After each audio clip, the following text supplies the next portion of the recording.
Image Paodam Meng Tabiyo Punamapu Kurumjari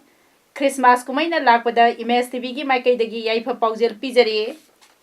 Ngasigi Maruiba Pauda National Consumers Day gi Thoram Pangthokre India Lengakti Supreme Court Phauba Namthak Tawba Ngami Haina Congress na Maral Siri Akodomna Christmas ka Mari Lainana More gi Sir Singda Polam Kaya Mating Pikre Haujik Mapungoiba Pamuk Lobirasi Consumer Club Manipurna Sinduna Nomagi Oiba Consumer Awareness Program Amaga Loinana National Consumer Day gi Thoram ngasi Palace Compound Labor Lamyan Basanglenda Pangthokre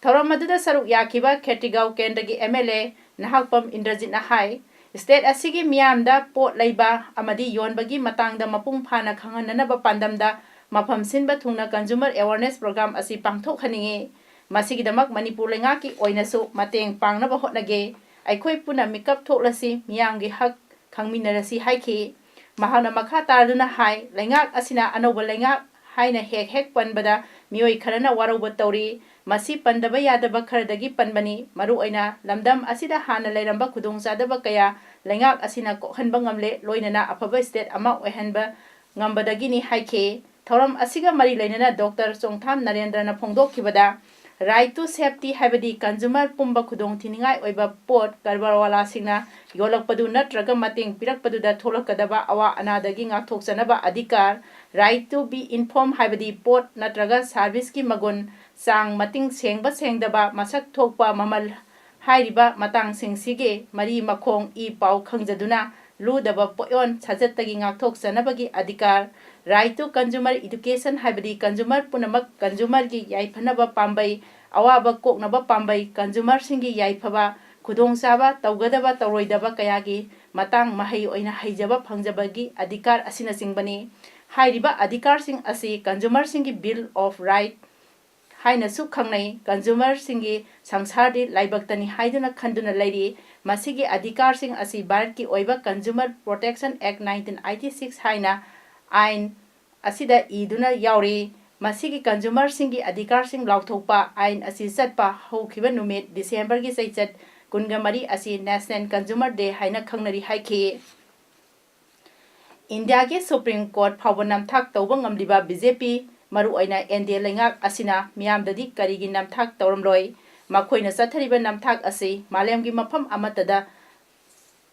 Dabani, Satnaba Yaroi, Indiagi Kwaidagi Wangba Supreme Court, Pau Namthak Tawangam Liba, and the Lengak Asina, Manipur Miam the Dikari, Taurakani Haibedu Miam the Kanbiro Hainangasi, Central Government Rafal Jet, Labagi Matang the Satakiba, Namthak Puyaning the Bapongdok to Nasatkiba, Kongsat Amada, Saruk Yakiba, Hanagi Chief Minister Okram Ibobina, Pomising the Pongdokre, Manipur Pradesh Congress Committee, MPCC Sindana, Satakiba. Khongjang aduda Okram Ibobina Makha Tana Haike Rafale Jet Laibagi Matangda Central Government na India gi Khwaidagi Wangba Supreme Court Namthak Tauri Case Asigi Matangda Namthak Tauraga Affidavit Phawba Sign Tawkhide Case Asigi Matangda Chegi Report Asi Kaidongda Puthokdana Namthak Tawduna Lairi India gi Namthak Asi Haururaga Mioi aduda Kihan Khanganbagi Thabak Chathai Makoida Asum Aranba Tawba Yade Hairabadi Laibak Asidagi Democracy Asi Thupsin Krase, Democracy Satpa Laibak Amadadi, Miamna Mapuni, Miamna Lepkadabani, Laiba Miam Asigi Marakta, Aikoi Butakpi, Tambibangamba, Mioikaya, Ama Yauribani, Opposition Amasung, Ruling Nangang Ribasing, Miamna Asum Aranba Khandu Kadabani, Indiana, Langakna, Indiagi Supreme Court, Jauna, Miam the Namthak Tawangam Lava Asinadi, Manipurgi Samjarba, Miam the Dikari, Taurakani, Hibasi, Miam Nakhantabio. Masida Aikoi Kiroidabani, Adubo, Miamdi Wangang Bakire, Mapan Topakire, Maram Aduna, Aikoi Democracy Kansi, Rafale Jet, Fighter Gi Matangda, Asumba Putok Minase. All Community Development Organization More, Akodomna, Sahi Kudingi, Pangtok Tuna Lakba, Taurangi Saruk Ama Oina, Ngasisu Christmas, Kumaiga Mari Lainana, More the Laiba, Sar Singh Amadi, Jahova Jerry Children Home da seng mateng pangbagi thoram ama pangthokre ngasigi thoram adu more ward number 7 da leiba lop asigi office ta pangthokhibani thoram aduda akodongi thauburoi sing amadi more amasung more gi akoibada leiba church kaya gi mihut singsu saru yaki thoram asiga mari leinana all community development organization more gi vice president TH Budana phongdokhibada ngasigi thoram asi pangthokpagi nunggi oiba wakhalondi moreda leiba Christian lining setpa isil inaus singi saurba kumhai ama oiba Christmas kumhaina lakpaga mari leinana aikhoi amata oina nungsi sanana hingminarasi amadi 2019 na lakpada santi oina leiba more ama ohelasi haina phongdokhe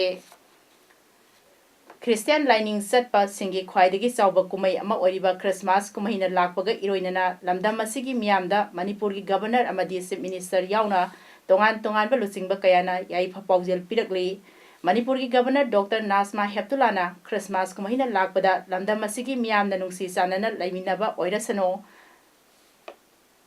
Jisu Christ na piramba paujel kayana ing tappa khunai ama ohensi haike Manipur gi chief minister N Birena mahaki yai phapaujel da hai kumai asina lakpada maru oina Christianity lining setpa isil inausingda afaba khunai oibata natana hana sunadaba lamdam ama oirasanu hairi nakal amaromda works minister TH Bisorjina so lamdam sigi miyam maruoina Christianity lining setpa singda yaipa paujel pirakle social welfare minister Namsa Kebjen forest minister TH Syam Kumar yauna atai MLA minister singna so yaipa paujel pirakle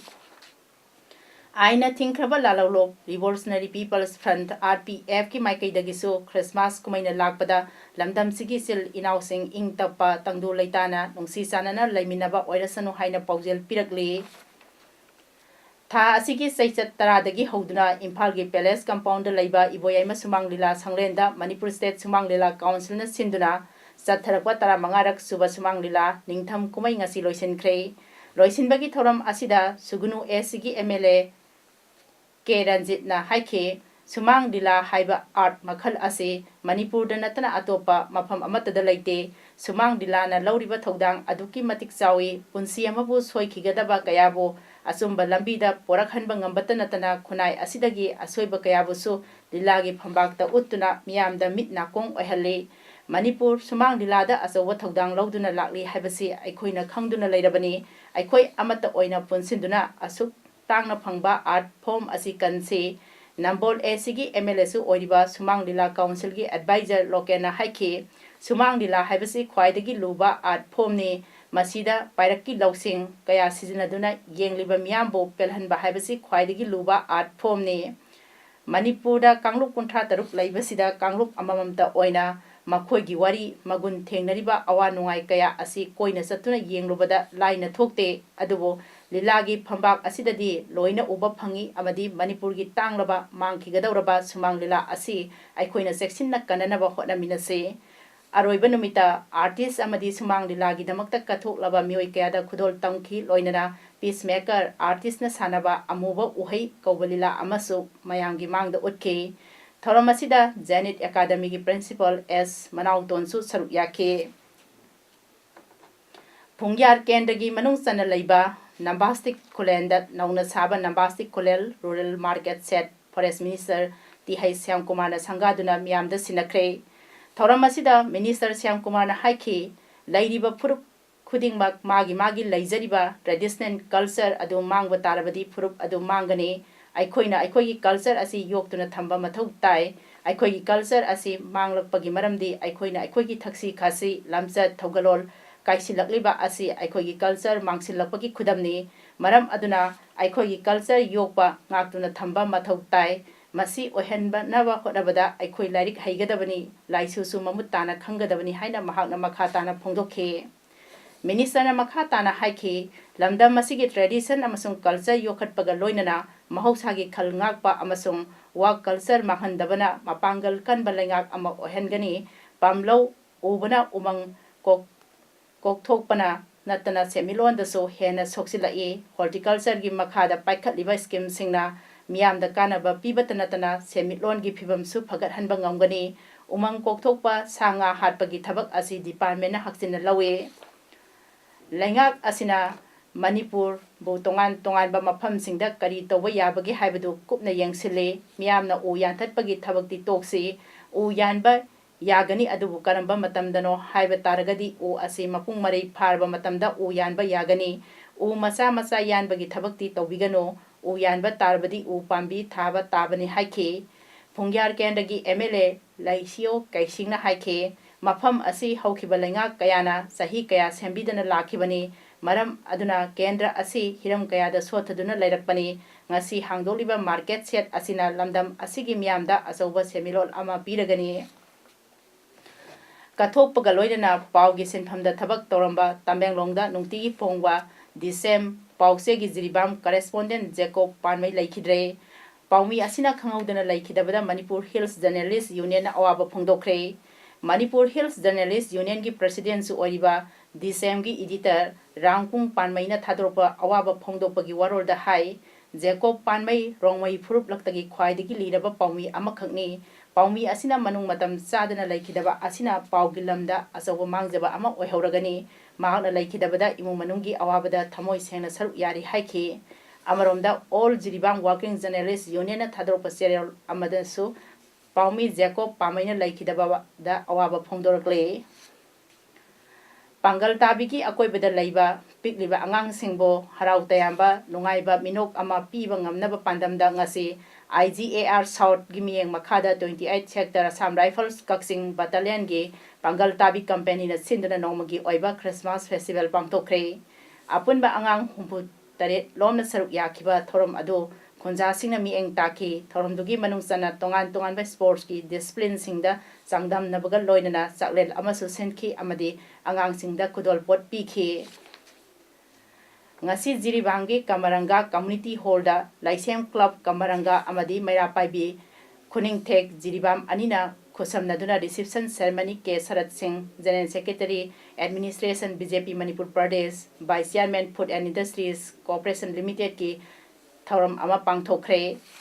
Thoram asida ke Sarat Singh General Secretary Administration BJP Manipur Pradesh Vice Chairman Food and Industries Corporation Limited L Somrendra Singh Pradhan Hilgat GPS Pakchaubi Singh Ward Member Hilgat GP Ward Number 5 Mutum Syam Kumar President Laisem Club Kamaranga Amadi O Semobla Devi President Mairapaibi Khuningthek Jiribam na daista phamke Taramna opagi thoram asida ke Sarat Singhna asumna haiki mamangda palamba sarkarna Jiribam Tea Garden Cassionet Farm amadi bamboo shipping muthatkriba asi karigino haina kupna thigatkani aduga Jiribamda isingi awaba kaya mayoknariba asi yengbada yamna thamoi sokna nungaite maram aduna hayengmak ai isa satuna yengsiluragani haiki makhatana haikibada aikhoi praja miyamgi damakta lairibani miyamgi damakta hinglibani miyamna awaba tadringaida aikhoi bu ningsingbiyo aikoina miyamgi damakta angamba mateng pangani haiduna miyamgi pukning singsinke Hanagi Prime Minister amasung Bharat Ratna Atal Bihari Vajpayee bu ikai khumnaba utuna ningsing sialek ama Prime Minister Narendra Modi na ngasi release tawkhre thoram aduda Prime Minister Modi na haike sahi nifu Atalji gi khongjel miyamgi khongjel oike opposition base ta matang kuina leiba matamda Atalji na leiba ki interest ta wanga ke party gi ideology da mahaka kaidonungda compromise tawkhide haujiksu mahak aikhoiga leiminari haina khalle Atal Bihari Vajpayee gi mapok numit December 15 bu Good Governance Day haina palan tawduna laklibani mangonda Bharat Ratna Krestakum 2013 da pikhibani ngasi release tawkiba senjek adu lupa chamagini